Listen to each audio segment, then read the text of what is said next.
Buenas noches, damas y caballeros. Bienvenidos a otro encuentro especial. Antes de comenzar, quiero que me digan quién está conmigo hoy, desde dónde nos escuchan y qué hora es por allá.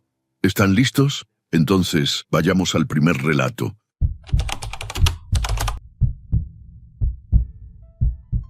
Hola Nero, me llamo Laura, soy de Puebla, y esto empezó en una etapa en la que yo todavía pensaba que mi matrimonio estaba pasando por una mala racha normal.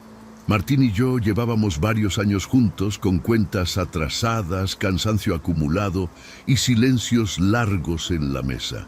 Él trabajaba fuera casi toda la semana, según decía, y yo me quedaba en la casa tratando de no pensar de más. Pero había algo en su manera de volver que ya no me cuadraba. Al principio fueron detalles chiquitos, de esos que una intenta justificar para no sentirse loca. Llegaba con la ropa oliendo a tierra mojada, aunque no hubiera llovido en Puebla. Traía los zapatos manchados de lodo rojizo y decía que había pasado por una obra. También empezó a cuidar demasiado su celular. No lo dejaba cargando en la sala como antes. Se lo llevaba hasta el baño y cuando sonaba, lo volteaba boca abajo con una calma fingida.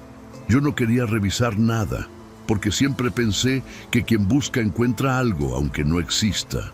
Pero la duda se me empezó a meter como astilla. Martín ya no me miraba igual. Me contestaba tarde, se quedaba viendo la pared, y a veces sonreía solo, como si estuviera recordando algo que no tenía que ver conmigo. Una noche, mientras lavaba su camisa, encontré en la bolsa un papel doblado con un nombre escrito, Rebeca. No era una nota de amor ni nada claro. Solo decía ese nombre y abajo unas señas mal apuntadas de un camino rumbo a un pueblo que yo apenas había oído mencionar. Guardé el papel sin decirle nada. Esa noche cenamos frijoles recalentados y tortillas duras, y él actuó como si todo estuviera normal. Yo también. Pero por dentro sentía una presión en el pecho, una mezcla de coraje y miedo que no sabía acomodar. Los días siguientes lo observé más de cerca.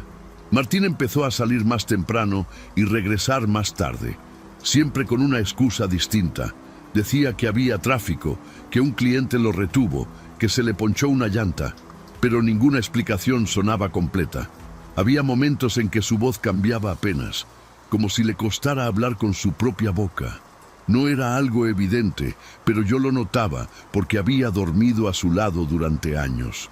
Una tarde encontré su chamarra colgada detrás de la puerta, todavía tibia por el sol. Al sacudirla, cayó un pedacito de vela negra, pegajosa y cubierta de polvo. No supe qué pensar. La recogí con una servilleta y la tiré a la basura, pero el olor se quedó en mis dedos todo el día. Esa misma noche, Martín llegó pálido, sudando frío, y me dijo que no prendiera la luz del cuarto. No prendí la luz, pero dejé abierta la puerta del pasillo. Martín se sentó en la orilla de la cama y empezó a quitarse los zapatos con movimientos lentos, torpes, como si le dolieran los huesos. Le pregunté si estaba enfermo y me dijo que no, sin verme. Su voz salió seca, raspada. Cuando se quitó la camisa, alcancé a ver una línea oscura en su espalda, larga y delgada, como una cortada vieja que antes no tenía. Al día siguiente, amaneció de mal humor. Se tapó la espalda con una toalla antes de entrar al baño, cosa que nunca hacía. Yo fingí limpiar el cuarto mientras él se bañaba, pero en realidad busqué en los bolsillos de su pantalón. Encontré una estampita doblada, manchada de cera, con el nombre de Rebeca escrito atrás. También había tierra envuelta en plástico, apretada como si fuera algo valioso. Me dieron ganas de vomitar, pero guardé todo otra vez.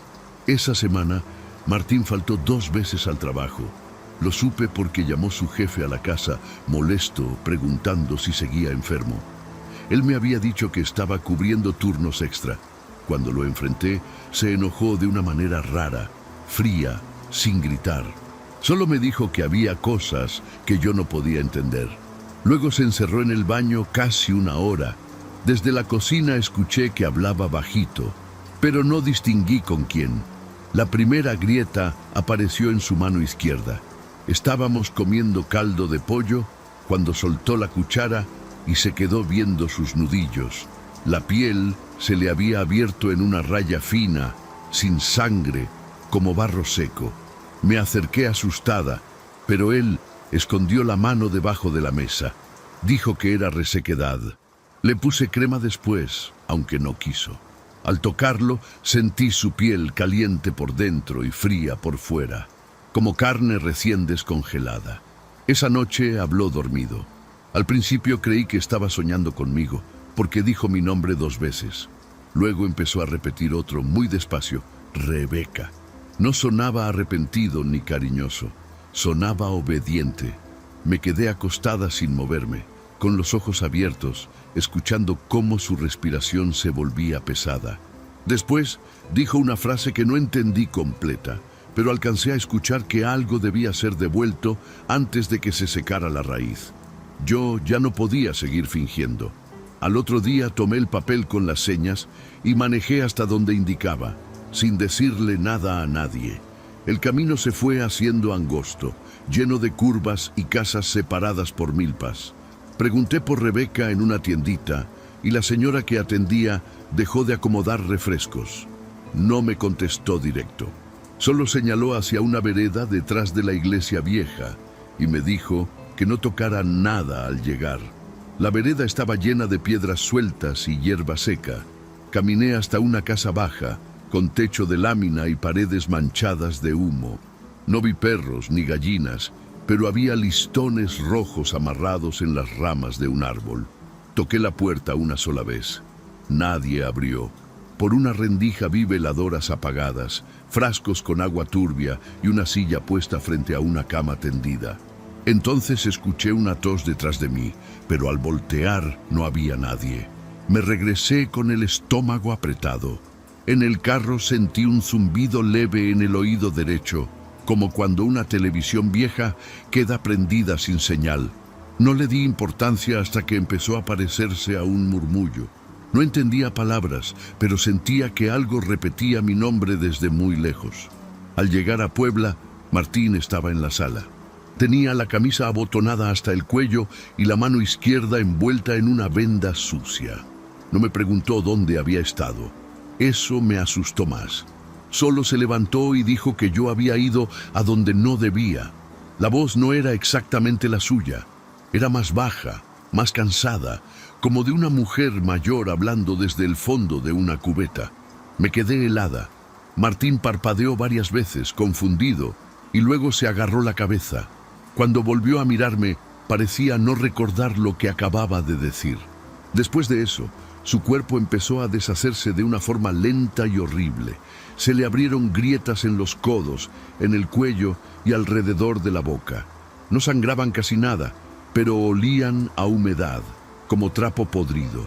Una mañana encontré 2 uñas suyas en el lavabo, enteras, amarillentas.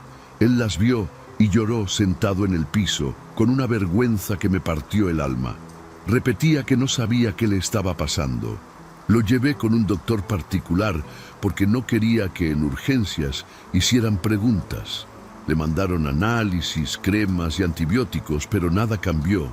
En las noches, Martín se rascaba hasta dejar marcas negras en las sábanas. A veces despertaba sentado, mirando la esquina del cuarto, y hablaba con esa otra voz. Decía que la mujer no había terminado. Decía que una parte mía estaba abajo, debajo de nosotros, alimentando lo que le habían puesto a él. Busqué bajo la cama al amanecer temblando de rabia y miedo. Entre polvo, monedas viejas y una caja de zapatos, encontré un envoltorio de tela negra amarrado con hilo rojo. Adentro había mechones de mi cabello, pedacitos de uña, cera dura y una foto mía doblada sobre la cara. También había tierra húmeda, imposible de explicar en una casa seca. Cuando lo agarré, el zumbido en mi oído se volvió un susurro claro que dijo que lo dejara. No lo dejé. Envolví todo en una bolsa y salí antes de que Martín despertara. Manejé hasta un terreno vacío cerca de la carretera vieja, donde antes sembraban maíz.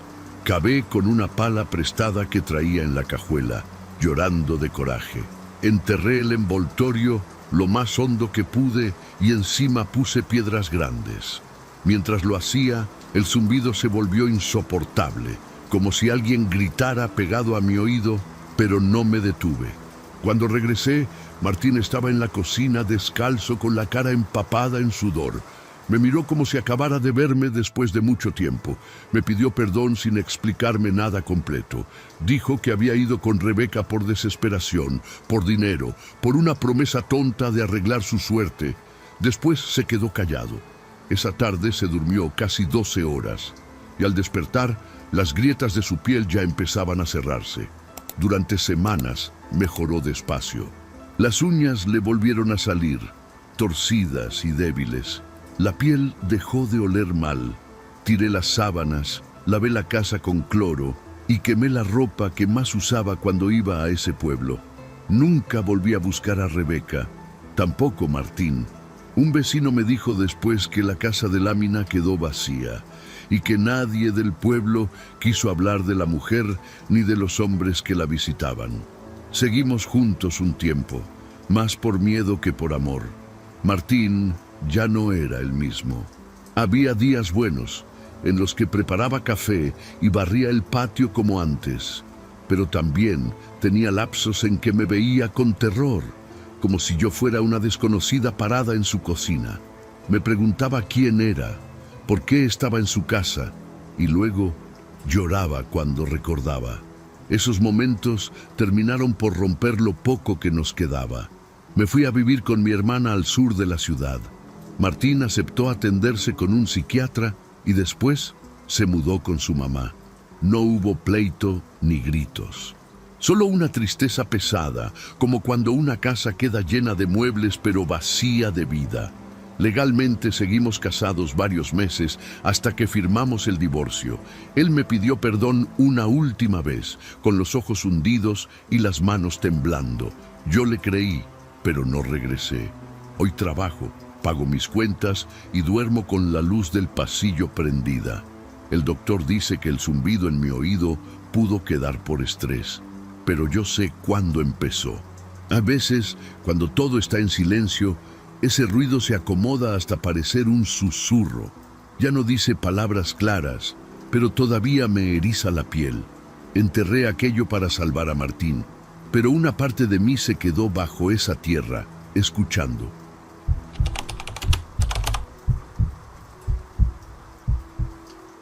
Me llamo Iván y soy de Ecatepec. Nunca pensé contar esto porque todavía me cuesta trabajo dormir sin sentir que alguien me observa desde algún rincón oscuro del cuarto. Todo empezó hace varios meses, cuando me quedé sin trabajo y las deudas comenzaron a salirse de control. Vivía solo en una casa pequeña que heredó mi mamá antes de irse con unos familiares a Hidalgo. Yo apenas podía pagar la luz y el agua. Fue entonces cuando conocí al hombre que cambió completamente mi vida y mi cabeza. Lo conocí afuera de una cafetería cerca de la Avenida Central. Era un señor alto, bien vestido, de esos que parecen importantes aunque no hagan nada raro. Se acercó porque escuchó cuando hablaba por teléfono con un cobrador. Me preguntó cuánto necesitaba para salir del problema y pensé que quería burlarse de mí, pero no. Me ofreció una cantidad absurda de dinero por permitir que algo permaneciera dentro de mi casa durante algunos meses. Nunca explicó exactamente qué era, y quizá eso debió hacerme desconfiar desde el principio de todo aquello. Al principio creí que se trataba de mercancía robada o algo relacionado con drogas. Incluso pensé que podrían usar mi casa para esconder armas.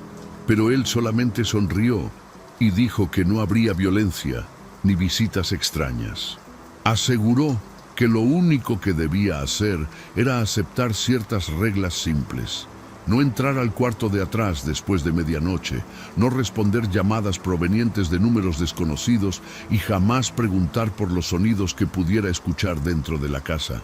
Mientras hablaba, movía lentamente un anillo plateado que tenía grabadas figuras muy raras y desgastadas por el tiempo.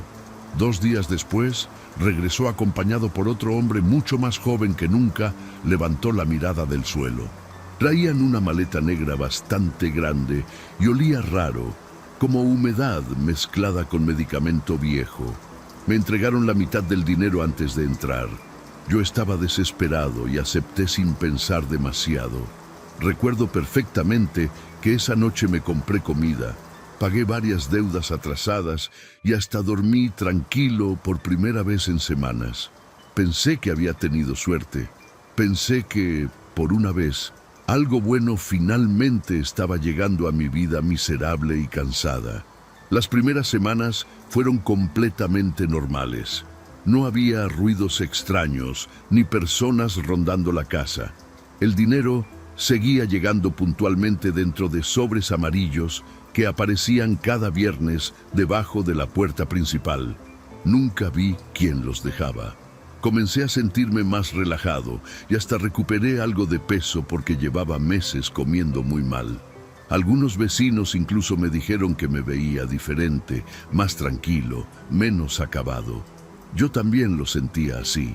Aunque muy en el fondo había momentos donde la casa parecía guardar un silencio demasiado pesado y extraño para ser normal. La primera cosa rara ocurrió durante una madrugada lluviosa. Me despertó un sonido seco que venía del pasillo, como pasos lentos sobre el piso mojado. Pensé que era un gato o quizá un ladrón tratando de entrar. Tomé un cuchillo de la cocina y revisé toda la casa, pero no encontré absolutamente nada. Aún así, el aire estaba helado y había un olor parecido al de tierra húmeda encerrada durante años. Cuando regresé a mi cuarto, descubrí algo que todavía recuerdo claramente. Las cobijas estaban hundidas, como si alguien hubiera estado acostado en mi cama segundos antes. Al día siguiente, intenté convencerme de que todo había sido sueño. Lavé las sábanas, abrí ventanas y puse música fuerte mientras limpiaba la casa. Pero el cuarto de atrás permanecía cerrado y, aunque nunca entraba después de medianoche, empecé a evitarlo también durante el día. Había algo en esa puerta que me incomodaba. No era miedo directo, sino una presión en el pecho, como cuando uno sabe que hizo algo mal y todavía no le llega la consecuencia, pero ya la siente cerca. Los pasos volvieron 3 noches después. Esta vez no venían del pasillo, sino de adentro del cuarto de atrás. Eran lentos, pesados, arrastrados, como si alguien caminara descalzo con los pies mojados. Me quedé sentado en la cama, sin prender la luz, escuchando cómo se detenían justo del otro lado de la puerta. Luego sonó mi celular. Era un número desconocido. Lo dejé vibrar hasta que se apagó, pero volvió a sonar una y otra vez durante casi 1 hora completa. La mañana siguiente encontré barro seco junto a la puerta del cuarto. No había manchas de entrada desde la calle ni goteras en el techo. Solo esas huellas incompletas, como si alguien hubiera pisado ahí y luego desaparecido. Llamé al hombre elegante usando el número que me había dado para emergencias. Me contestó después de varios tonos y sonaba tranquilo, demasiado tranquilo. Le expliqué lo de los pasos, las llamadas y el barro. Él solamente me dijo que respetara las reglas y dejara de buscar explicaciones. Después de eso, las cosas empezaron a repetirse con una precisión horrible. Cada madrugada escuchaba pasos. Luego el celular vibraba y después sentía la cama hundirse a mi lado. Nunca veía a nadie, pero el colchón se movía despacio, como si un cuerpo pesado se acomodara junto a mí. Yo me pegaba contra la pared, sudando frío, esperando que amaneciera. A veces olía el mismo aroma de humedad y medicina vieja.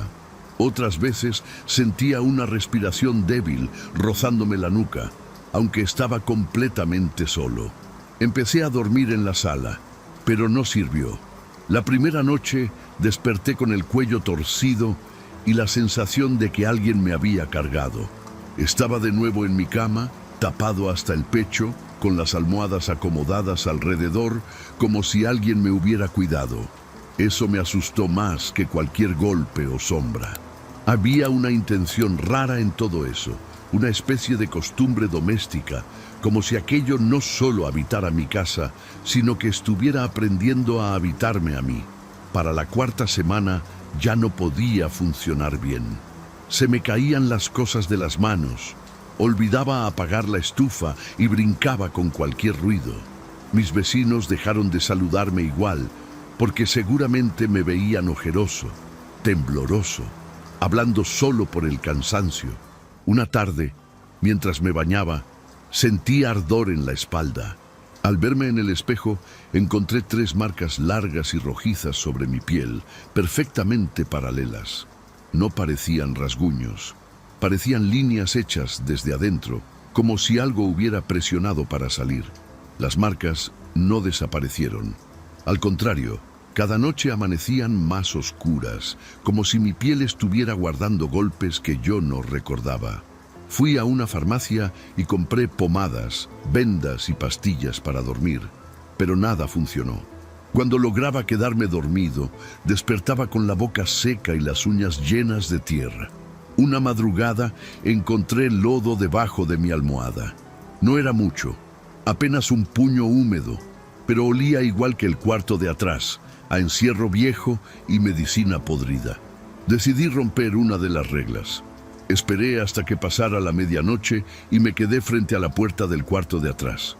Los pasos se oían del otro lado, dando vueltas lentas, como si alguien caminara en círculo. Tenía la mano en la perilla, temblando tanto que apenas podía sostenerla. Entonces mi celular empezó a sonar. Número desconocido. No sé por qué contesté. Del otro lado no había voz. Solo una respiración cansada y el sonido de alguien rascando madera con paciencia. Colgué, pero la respiración siguió escuchándose dentro del cuarto. Abrí la puerta apenas unos centímetros. No había luz, aunque la ventana daba a la calle. El olor me golpeó tan fuerte que vomité en el pasillo. Alcancé a ver la maleta negra abierta sobre el piso y, alrededor, montones de vendas amarillentas. También vi una silueta sentada en la esquina, muy encorvada, cubierta con una sábana sucia. No se movió, pero sentí que estaba despierta. Cerré la puerta antes de entender más. A la mañana siguiente, el hombre elegante apareció sin que yo lo llamara. Traía el mismo traje oscuro y el mismo anillo plateado. No se sorprendió al verme con la cara hinchada y las manos temblando. Me dijo que ya había pasado la etapa de resistencia y que si quería terminar el trato debía transferirlo. Usó esa palabra, transferirlo, como si hablara de cambiar un recibo de nombre. Me explicó que alguien más debía aceptar la casa, las reglas y el dinero. Le pregunté qué pasaría si no lo hacía. Por primera vez dejó de sonreír. Dijo que entonces aquello se quedaría conmigo, no en la casa. Señaló mis brazos, donde ya tenía marcas nuevas, curvas y moradas, como dedos hundidos. Sentí un frío horrible porque entendí que no me estaba amenazando. Me estaba informando algo que él ya había visto muchas veces. Antes de irse, dejó otro sobre amarillo sobre la mesa. Adentro venía una lista con nombres de personas endeudadas del rumbo. Escogí a un conocido de la secundaria, un tipo llamado Ramiro, que siempre andaba pidiendo prestado y presumiendo problemas. Me odié mientras lo llamaba. Le dije que sabía de una oportunidad para ganar dinero rápido cuidando algo en una casa. No le conté lo de las llamadas, ni lo de la cama, ni lo de la cosa sentada bajo la sábana. Esa misma noche aceptó. Cuando firmó el papel que trajo el hombre elegante, mis marcas dejaron de arder de golpe, como si alguien hubiera soltado mi piel. La casa quedó en silencio desde esa noche. Por primera vez en meses no escuché pasos, llamadas ni respiraciones junto a mi cama. Dormí casi 12 horas seguidas y desperté llorando, no de alivio, sino de culpa. Sabía que Ramiro estaba entrando al mismo infierno del que yo acababa de salir. Intenté convencerme de que él había aceptado por voluntad propia, como yo, pero esa mentira no me duró mucho.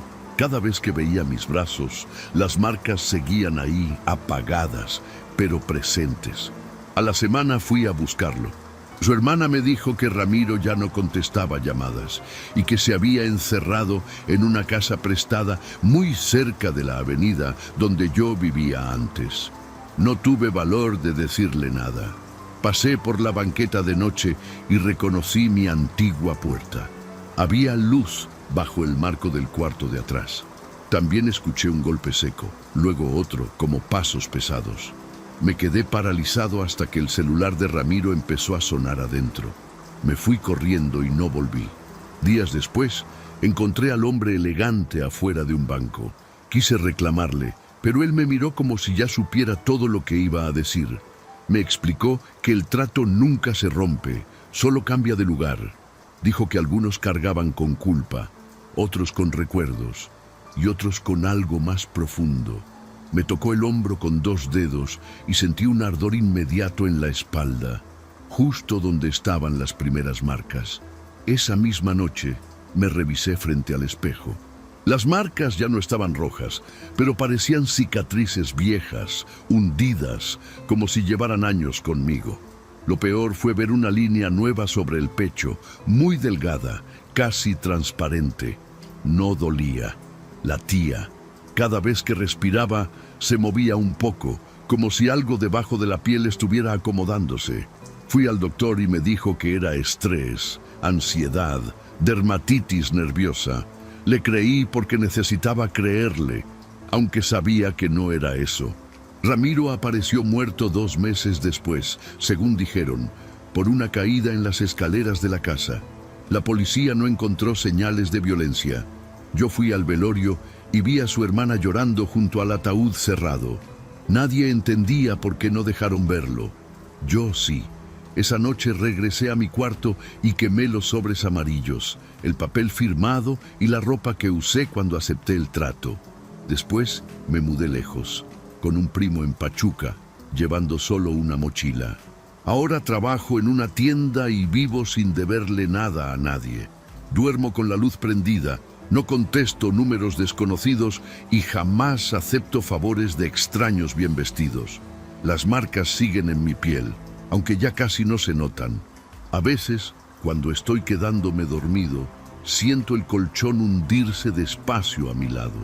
Ya no escucho pasos en la casa, pero sí dentro de mí. Y eso me enseñó que hay cosas que uno puede sacar de su hogar, pero no de su cuerpo. Si te está gustando el video, échame la mano con un gracias o hazte miembro del canal. Así me apoyas para seguir subiendo relatos de terror todos los días. Y como miembro, también recibes beneficios exclusivos. Ahora sí, vamos con el último relato.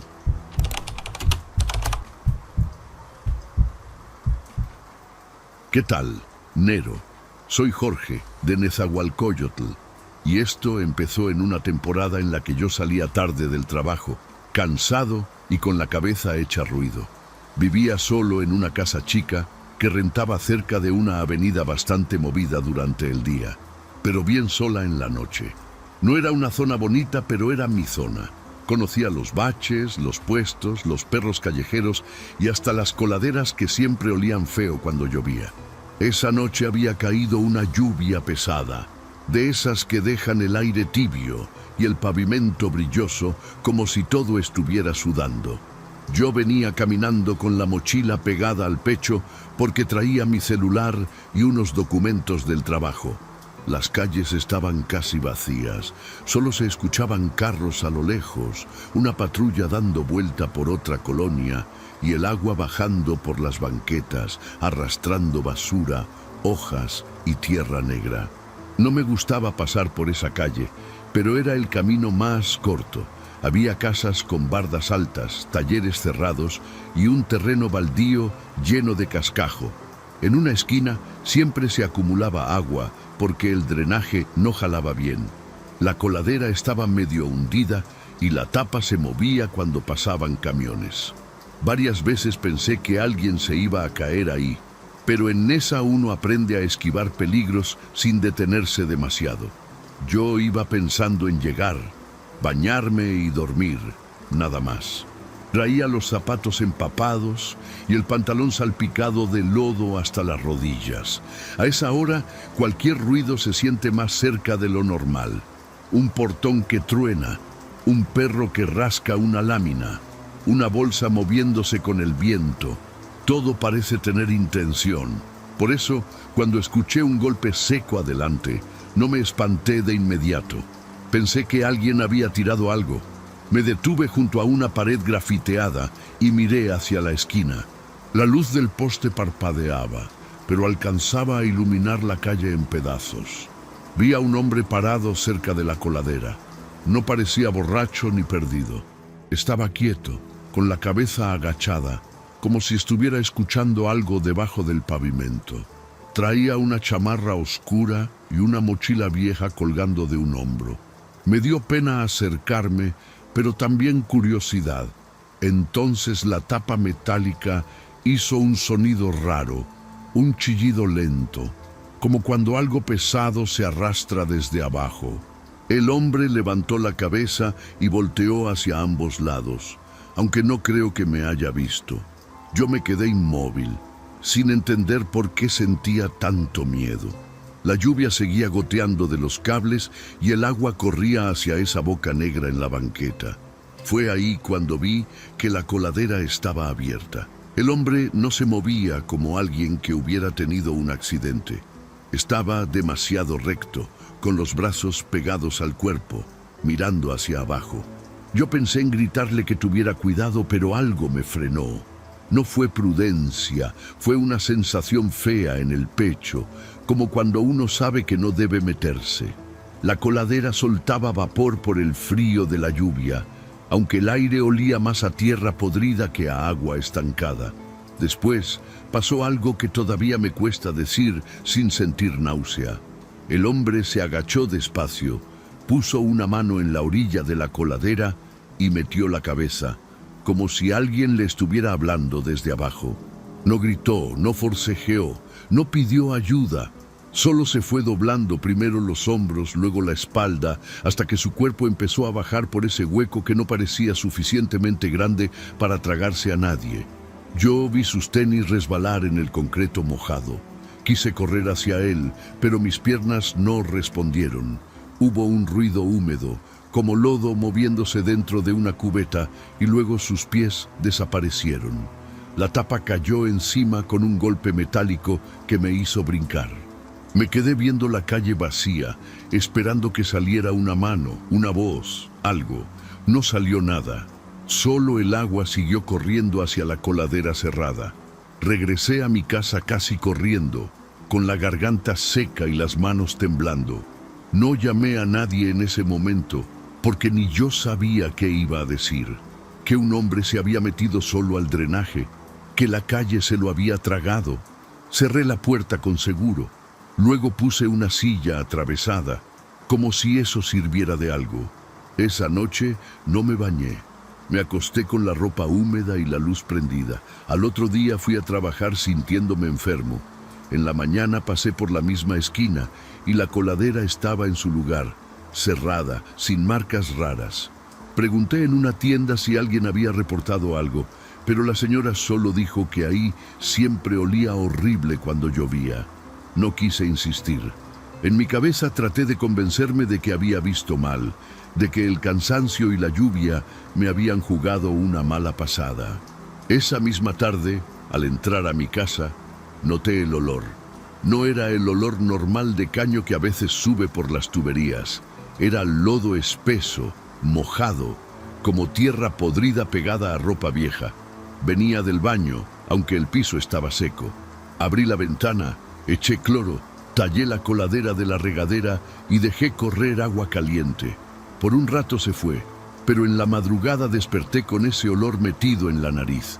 Me levanté sin prender la luz, todavía medio dormido, creyendo que el olor venía de la coladera de la regadera. Cuando puse un pie en el piso, sentí algo frío entre los dedos.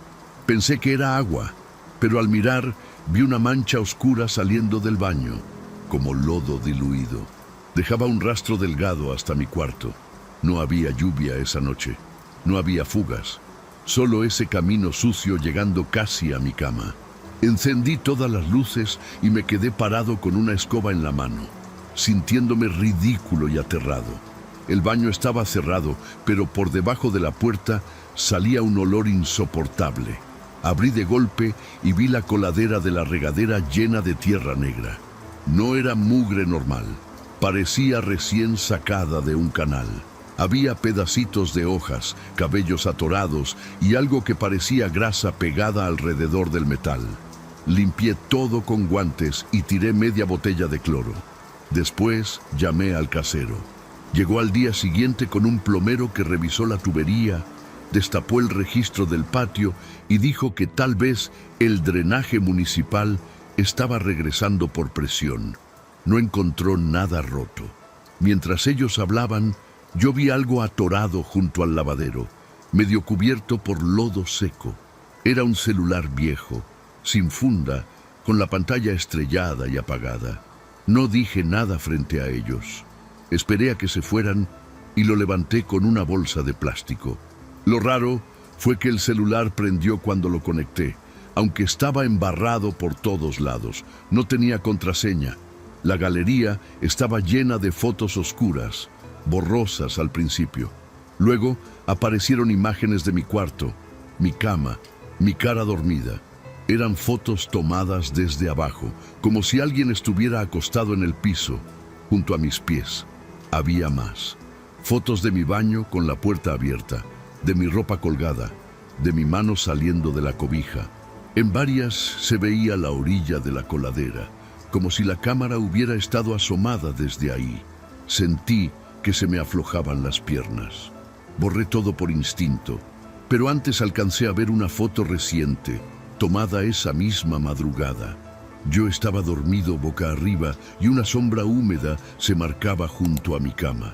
Esa noche puse cubetas pesadas sobre las coladeras y cinta en la puerta del baño, como si pudiera sellar lo que no entendía.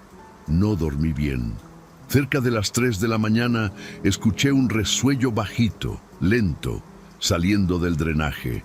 No era el ruido de una tubería, era respiración cansada, pegada al metal. Al amanecer, tenía rasguños profundos en las piernas, llenos de tierra negra debajo de las uñas que no eran mías. Fui al doctor esa misma mañana con las piernas ardiendo y la piel roja alrededor de los rasguños. Me dieron antibiótico, pomada y una explicación fácil: infección por suciedad. No conté lo del celular ni lo de la respiración, porque escucharlo en voz alta me habría hecho ver peor. Durante varios días, las heridas cerraban y volvían a abrirse, como si algo siguiera metido debajo.